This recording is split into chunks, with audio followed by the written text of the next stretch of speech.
What's up, sunshine? Welcome to the show. I'm Coy Wire here with your daily 10 minutes of news. We are halfway through the week and it is Your Word Wednesday, so listen up to see if the vocabulary word you submitted helped us write today's show. We are starting today with the ongoing federal government shutdown and the impact it's having on a vital safety net program. Now in its 36th day, it is officially the longest U.S. government shutdown in history. As the shutdown drags on, so do disruptions to many essential government operations and services like SNAP benefits for those who rely on government assistance to afford food. More than 42 million Americans need SNAP, or the Supplemental Nutrition Assistance Program, to buy groceries and necessities each month. November payments were initially paused due to the shutdown, but President Donald Trump's administration now says it will distribute partial benefits following a ruling by 2 federal judges. But the payments will be half their normal amount due to funding constraints, and that's left many unsure whether they'll be able to feed their families this month.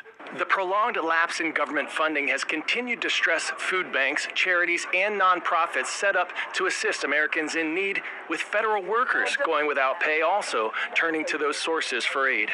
Turning now to Egypt, which is celebrating its opening of the world's largest archaeological museum. The highly anticipated Grand Egyptian Museum opened over the weekend to some next-level fanfare. We are talking orchestras, flying dancers, fireworks, and a drone show against a backdrop of incredible Egyptian relics. The billion-dollar project took 2 decades to build. That's nearly as long as it took to build the real Great Pyramid of Giza.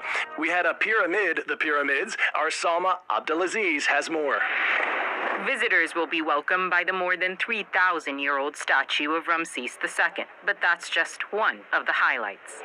There are over 50,000 restored artifacts detailing life in ancient Egypt to explore, with the collection of King Tutankhamun as the main attraction. I visited as part of a CNN team in 2018 and saw firsthand how conservationists worked around the clock to restore objects thousands of years old, including King Tut's very degraded sandals. We create a new technique by using some special adhesive. As you saw, its condition, it was very bad, and here I think it's can't alive again. Construction started in 2005, but was delayed several times over the years. First because of the Arab Spring, and later the COVID-19 pandemic. But now the museum is finally opening. Pop quiz, hot shot. What do grizzly bears eat most before hibernation? Salmon, rodents, berries, or insects?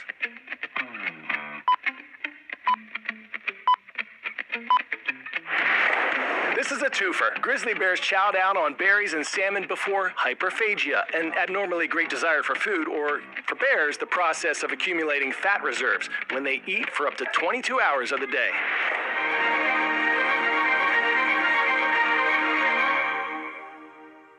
Grizzly bears have lost roughly half of their global range since the 1800s. Canada is one of their last strongholds, but even there, they're considered at risk. Today on CNN's Call to Earth, we head deep into bear country to see the innovative ways researchers are keeping tabs on these giants and helping them elude the harmful human impacts to their habitats.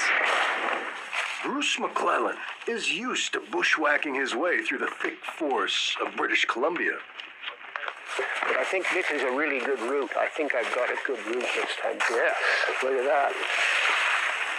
For it's here that the wildlife ecologist has studied grizzlies for more than 4 decades. Put my first radio collar on a grizzly bear in 1978. It takes a lot of skill, and not everyone can do that or would want to.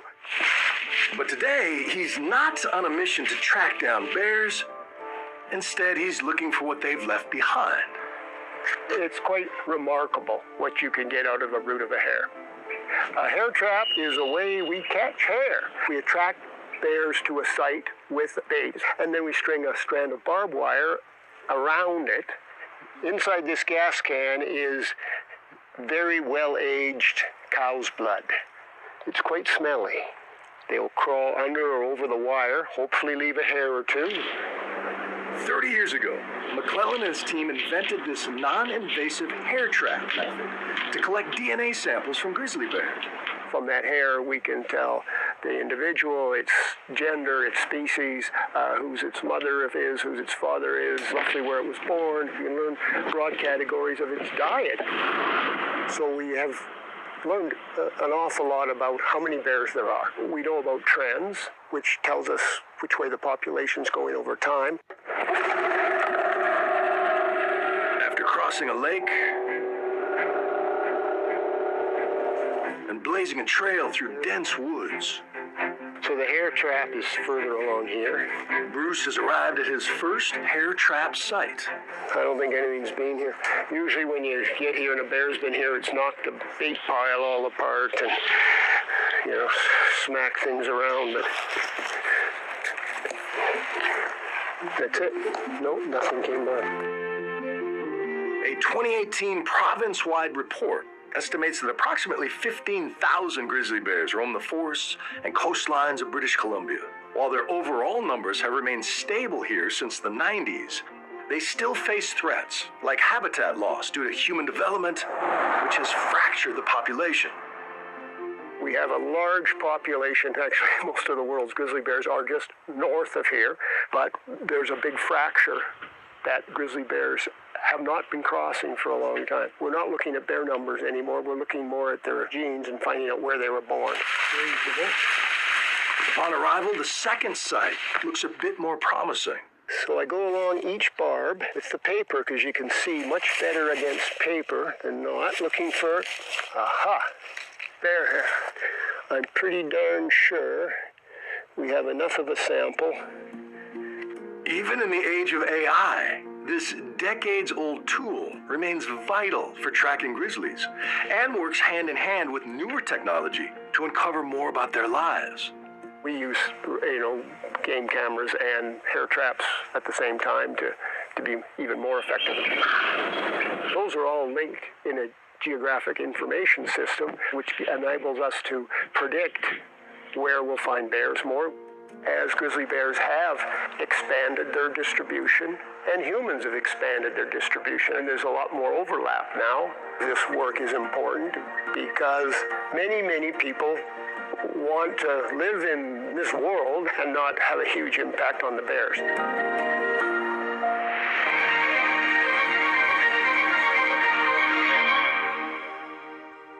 Call to Earth Day 2025 is tomorrow, November 6th, where we are embracing the theme Guard Your Green Space and urging individuals, communities, and nations to take bold collective action to protect the natural world that sustains us. Sign up at cnn.com/call to Earth Day and share how you are guarding your green space.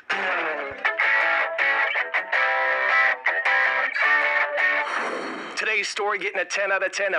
Fuck Barrio Los Aztecas!